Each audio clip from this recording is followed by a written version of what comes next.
Hello everyone, Radhe Radhe, जय श्री कृष्णा। कैसे हैं आप सब?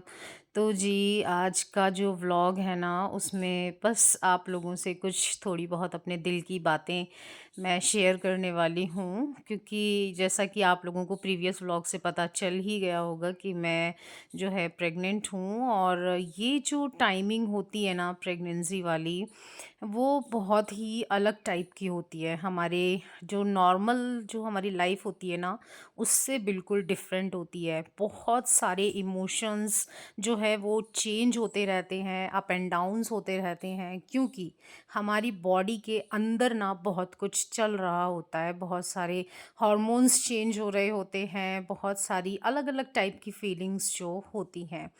अगर मैं बात करूँ फर्स्ट ट्राइमेस्टर की, यानी पहले 3 महीने की, तो वो 3 महीने ना मुझे ऐसा लगता है कि हर किसी की प्रेगनेंसी में थोड़ी प्रॉब्लम तो क्रिएट करते ही हैं, क्योंकि वो टाइम होता है जब हमारी बॉडी में हार्मोन्स चेंज होना स्टार्ट हुए ही होते हैं। पहले महीने में तो हमें पता ही नहीं चलता है कि हमने कंसीव कर लिया है। पता ही हमें तब चलता है जब हमारा सेकंड मंथ स्टार्ट होता है, हमारे पीरियड्स मिस होते हैं, और जब हम अपना टेस्ट करते हैं ना, तब हमें पता चलता है कि ओह, कि हमने कंसीव कर लिया है और हम जो है अब पेरेंट बनने वाले हैं। तो वो 1 महीना तो ऐसे ही निकल जाता है। बट हाँ, उसके आगे के जो 2 और तीसरा जो महीना होता है ना, उसमें हमें हमारी बॉडी में बहुत सारे चेंजेस फ़ील होते हैं। जो चेंजेस मैंने फ़ील किए, वो मैं आप लोगों के साथ में शेयर करूँगी कि भई फ़िज़िकली चेंजेस तो होते ही हैं। बहुत सारे पेन स्टार्ट हो जाते हैं बॉडी में। कभी कमर में दर्द होता है, कभी हमारे जो है हाथ पैरों में दर्द होता है, थकान बहुत ज़्यादा रहती है, वॉमिटिंग होती है, मॉर्निंग सिकनेस होती है। सुबह उठते हैं तो उठने के बाद में ना अच्छा नहीं लगता है, सिर में दर्द हो जाता है। बहुत सारी प्रॉब्लम्स होती हैं। लेकिन इन फिज़िकल चेंजेस के साथ-साथ ना हमारी मेंटल जो स्टेज होती है ना, वो भी चेंज हो रही होती है। हमारे अंदर इमोशनल चेंजेस भी हो रहे होते हैं। तो देखो, फिज़िकल चेंजेस तो सिर्फ़ हमारी ही बॉडी को अफ़ेक्ट करते हैं, वो और किसी सेकंड पर्सन या थर्ड पर्सन की बॉडी को अफ़ेक्ट नहीं करते हैं। लेकिन हमारे अंदर हो रहे इमोशनल चेंजेस जो है ना, वो पूरी फैमिली को अफ़ेक्ट करते हैं। मैंने जो इमोशनल चेंजेस अपनी बॉडी में फ़ील किए, जो अपनी लाइफ़ में फ़ील किए, वो मैं अगर आपको बताऊँ तो मेरे साथ कुछ ऐसा हो गया। मतलब जब मेरा आदी हुआ था ना, उस टाइम पे ये सब चीज़ें नहीं हुई थी। और कहते भी हैं कि हर प्रेगनेंसी जो होती है ना, वो एक दूसरे से बिल्कुल डिफरेंट होती है। तो मेरी ये प्रेगनेंसी मेरी फर्स्ट प्रेगनेंसी से डिफरेंट है। तो मतलब मैंने क्या फ़ील किया कि मुझे है ना हर छोटी-छोटी बात जो है ना वो अफ़ेक्ट करने लग गई। कि मतलब अगर किसी ने मुझसे ऊँची आवाज़ में भी बात कर ली या मुझे कुछ उल्टा बोल दिया, तो मैं बहुत, मतलब मैं रोने ही लग जाती थी लिटरली। मेरी कंडीशन ऐसी हो गई थी। मुझे चिड़चिड़ापन बहुत आ गया, मैं गुस्सा बहुत करने लगी। मतलब अगर कोई चीज़ मेरे अकॉर्डिंग नहीं हो रही है ना, तो मुझे बहुत गुस्सा आ जाता था कि ये चीज़ मेरे अकॉर्डिंग क्यों नहीं हो रही है। और मेरे अकॉर्डिंग होने का मतलब ये है कि जब हम अपनी बॉडी के फिज़िकल चेंज से जूझ रहे होते हैं ना, फिज़िकल जो भी हमारी बॉडी में होता है, तो हम चाहते हैं कि हम चाहें कि हम आराम करें, और ऐसे टाइम पे हमें कुछ काम करना पड़े, है ना? मतलब हम चीज़ों को अपने अकॉर्डिंग मैनेज करना चाहें, लेकिन हमें वो चीज़ें हमारी फैमिली के अकॉर्डिंग मैनेज करनी पड़ें। और उसमें भी जो है थोड़ा बहुत ऊपर-नीचे हो जाए, सामने वाला फिर 2 बातें सुना दे। तो इस जो ये सारा जो प्रोसेस चलता है ना, इसमें बहुत ज़्यादा इमोशंस जो है ना वो डिसबैलेंस हो जाते हैं। हम किसी से कुछ कह नहीं सकते, कुछ कह नहीं पाते अपनी बात। भई मैं अगर आपको लिटरली बताऊँ, तो मैं मेरे हस्बैंड से तो फिर भी एक बार को कह देती हूँ कि नहीं, मुझे ये चीज़ नहीं करनी है, मेरा ऐसा नहीं हो रहा है, मेरा वैसा नहीं, मतलब मेरा मन नहीं हो रहा है इस चीज़ का। लेकिन हम फैमिली में सबको नहीं कर सकते ना, अपने बच्चे को नहीं छोड़ सकते, अपने बड़ों को नहीं छोड़ सकते, उनको कुछ नहीं कह सकते। तो कहने का मतलब ये है कि इमोशनल चेंजेस जो है ना, वो बहुत ज़्यादा लाइफ को डिस्टर्ब कर देते हैं ऐसे टाइम पे। आप मुझे बताना कि मैंने सही कहा या गलत, क्योंकि मैंने ये चीज़ अपनी इस प्रेगनेंसी में रियलाइज़ की है कि मेरा जो है ना पूरा अंतर हिल जाता है कई बार। अगर कोई मुझसे कुछ कह दे या फिर कोई चीज़ मेरे अकॉर्डिंग नहीं होती है, मैंने कुछ और सोचा हुआ है लेकिन फिर कुछ और चेंज करना पड़ जाता है अपने रूटीन में, तो मुझे तकलीफ़ बहुत ज़्यादा हो जाती है, मतलब मैं एकदम ऐसे हो जाती हूँ कि यार ये चीज़ मेरे अकॉर्डिंग क्यों नहीं हुई। और वही चीज़ ना फिर मेरे माइंड में फ्रस्ट्रेशन बनती चली जाती है और फिर मुझे गुस्सा आने लग जाता है। तो कहीं न कहीं चीज़ें कनेक्टेड हैं। और ऐसे टाइम पे ना हमारी बॉडी ज़्यादा से ज़्यादा आराम करना चाहती है, क्योंकि होता यही है कि थोड़ा भी काम करते हैं तो थक जाते हैं, थोड़ा भी काम करते हैं सांस फूलने लग जाती है तो मन करता है कि यार बैठ लें।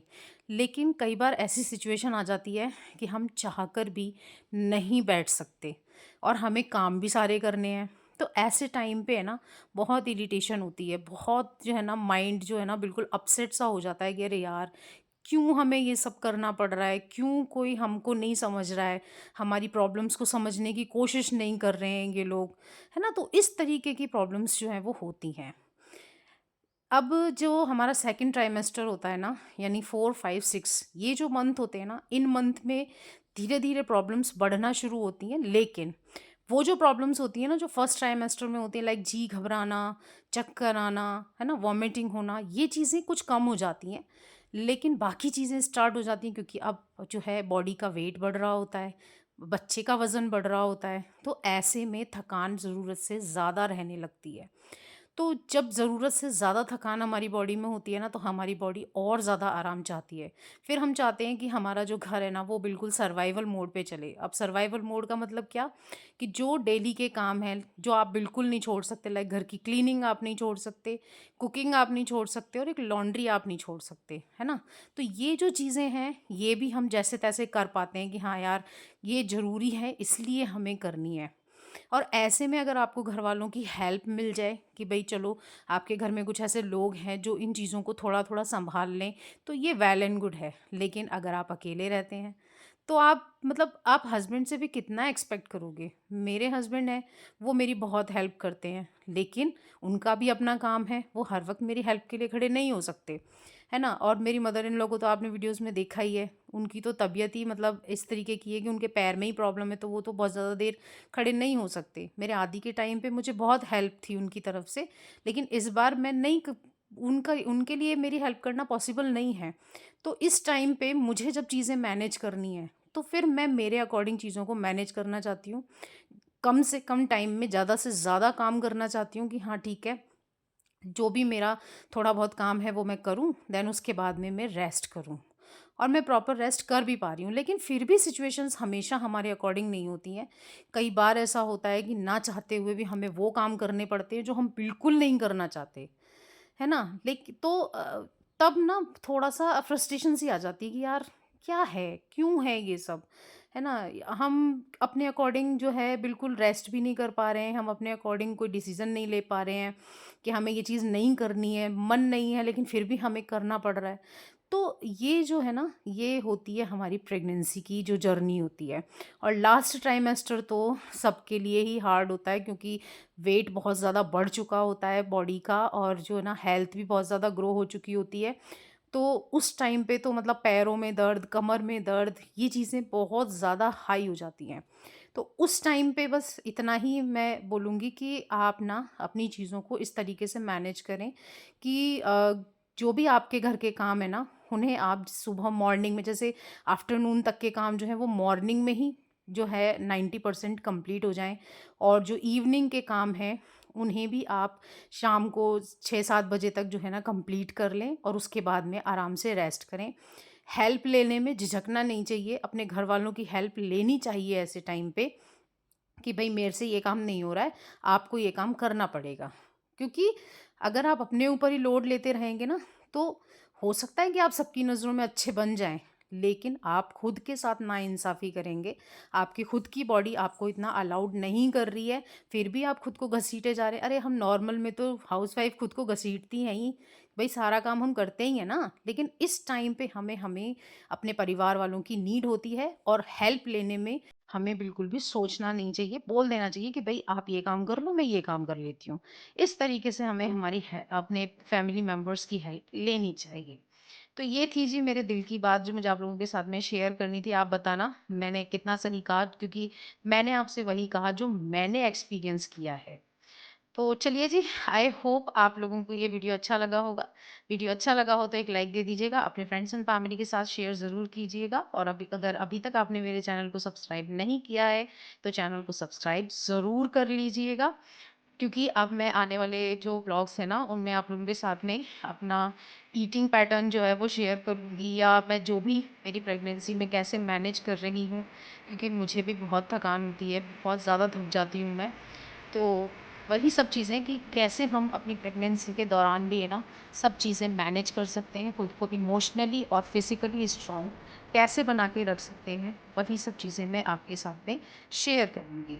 तो जी, ये जो क्लिप्स आप लोगों ने देखी ना, ये सब थोड़ी पुरानी क्लिप्स हैं, बट मुझे अपने दिल की बात करनी थी, इसलिए मैंने इन्हीं के ऊपर ना अपना जो भी वॉइस ओवर है वो कर दिया कि चलो भई, मेरी बात भी हो गई आप लोगों से, मैंने अपनी बात भी आप लोगों से कह ली और जो मैंने शूट किया था उसका यूटिलाइज़ भी किया।